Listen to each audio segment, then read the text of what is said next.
서울 서대문구의 어느 골목길에 2층짜리 건물 하나가 서 있습니다. 창문마다 붙어있는 임대문이라는 낡은 종이가 바람에 펄럭이고 있습니다. 불과 1년 전만 해도 이 건물의 가격은 80억 원이었습니다. 하지만 지금 이 건물은 50억 원에도 새 주인을 찾지 못하고 있습니다. 1년 사이에 30억 원이 공중으로 사라진 것입니다. 더 충격적인 사실은 이 건물의 모든 층이 텅 비어 있다는 것입니다. 단 한 명의 세입자도 없이 건물주는 매달 수천만 원의 대출 이자만 내고 있습니다. 대한민국 곳곳에서 이와 같은 비극이 동시다발적으로 벌어지고 있습니다. 한때 조물주 위에 건물주라는 말이 유행했습니다. 작은 건물 하나만 있으면 평생 월세 받으며 편하게 살 수 있다는 꿈을 많은 사람들이 꾸었습니다. 하지만 지금 그 꿈은 악몽으로 변해버렸습니다. 한국부동산원이 발표한 충격적인 통계가 있습니다. 2025년 기준 전국 중대형 상가의 공실률이 13%를 넘어섰습니다. 이것은 역대 최고 수치입니다. 10개의 상가 중 1개 이상이 텅 비어있다는 뜻입니다. 서울만 보더라도 중대형 상가 공실률이 9%를 넘어섰고 이마저도 전년 대비 계속 상승하고 있습니다. 청담동은 더욱 심각합니다. 명품 거리로 유명했던 이 지역의 공실률이 23%를 넘어섰습니다. 5개의 가게 중 하나 이상이 임대 딱지를 붙이고 있는 것입니다. 도대체 무슨 일이 벌어지고 있는 것일까요? 2024년 대한민국에서 폐업 신고를 한 사업자가 처음으로 100만 명을 돌파했습니다. 1995년 통계 집계를 시작한 이래 최초의 일입니다. 소매업과 음식점업이 전체 폐업의 거의 절반을 차지했습니다. 동네 카페가 문을 닫고 치킨 가게가 사라지고 미용실이 철수하고 있습니다. 이들이 떠난 자리는 텅 빈 채로 남아 있습니다. 새로운 창업자가 그 자리를 채우지 못하기 때문입니다. 소비 심리가 얼어붙었고 최저임금은 올랐으며 인건비 부담은 하늘을 찌릅니다. 삼중고에 시달리는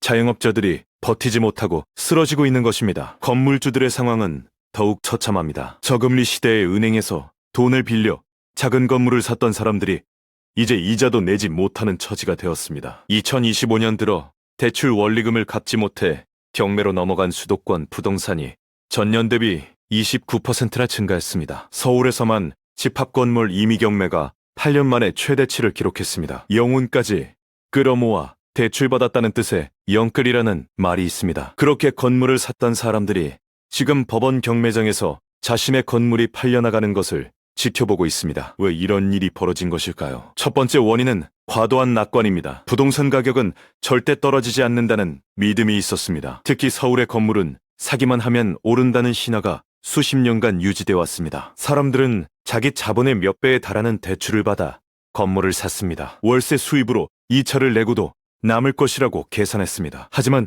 그 계산에는 치명적인 오류가 있었습니다. 세입자가 들어오지 않는 상황은 전혀 고려하지 않았던 것입니다. 두 번째 원인은 온라인 상거래의 폭발적 성장입니다. 사람들은 더 이상 거리의 가게에서 물건을 사지 않습니다. 손가락 하나로 원하는 모든 것을 집 앞까지 배달받습니다. 굳이 상가의 가게를 열 이유가 사라지고 있는 것입니다. 특히 이면 도로에 있는 작은 건물들은 더욱 타격이 큽니다. 유동인구가 적은 곳에서 장사를 할 이유가 없기 때문입니다. 세 번째 원인은 금리 상승입니다. 1990년대 후반부터 2020년대 초반까지 대한민국은 역사적으로 낮은 금리를 유지했습니다. 은행에서 연 2%대의 금리로 수십억 원을 빌릴 수 있었습니다. 하지만 금리가 오르기 시작하면서 상황이 완전히 뒤집혔습니다. 연 4%가 넘는 이자를 감당하려면 월세 수입이 충분해야 합니다. 그런데 세입자가 없으니 이자를 낼 방법이 없습니다. 결국 건물을 팔아야 하는데 사려는 사람이 없습니다. 악순환의 고리가 완성된 것입니다. 서울 강남의 한 공인중개사는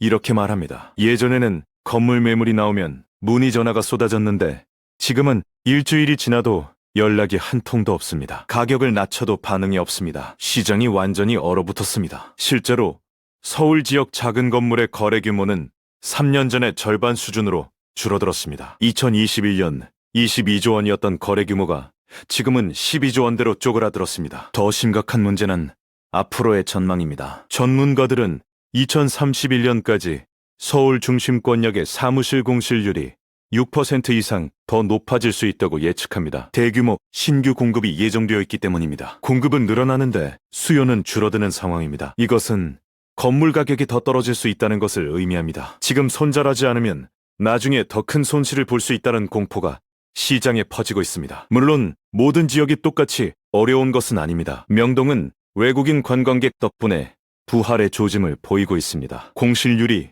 50%대까지 치솟았던 이 지역이 이제 7%대로 회복했습니다. 하지만 이것은 극히 예외적인 사례입니다. 대부분의 지역은 여전히 암흑 속에 있습니다. 서울의 핫플레이스만 살아남고 나머지는 침체의 늪에서 헤어나오지 못하고 있습니다. 자영업자 5년 생존율이 36%라는 통계가 있습니다. 10명이 가게를 열면 5년 후에 4명도 살아남지 못한다는 뜻입니다. 이렇게 높은 폐업률은 곧바로 상가 공실로 이어집니다. 공실이 늘어나면 건물 가치가 떨어지고 건물 가치가 떨어지면 담보대출을 받은 건물주가 위험해집니다. 대출금을 갚지 못하면 경매로 넘어갑니다. 이것이 지금 대한민국 곳곳에서 벌어지고 있는 연쇄 붕괴의 메커니즘입니다. 어떤 건물주는 이렇게 하소연합니다. 평생 직장 생활하며 모은 돈과 퇴직금을 합쳐서 건물을 샀습니다. 노후에 월세 받으며 편하게 살려고 했습니다. 그런데 지금은 세입자를 구하지 못해 오히려 제가 돈을 내고 있습니다. 대출 이자에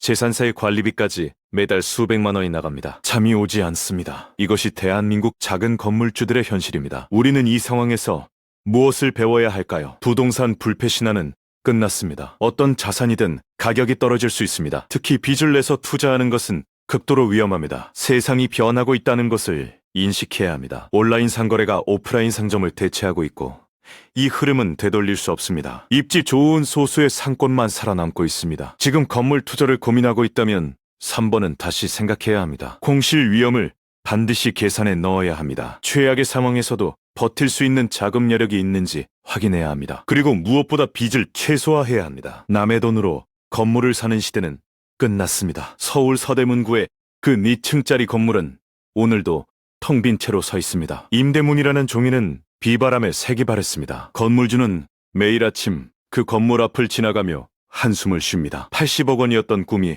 50억 원의 짐이 되었습니다. 그리고 그 짐은 점점 더 무거워지고 있습니다. 대한민국 건물주들의 긴 겨울이 시작되었습니다.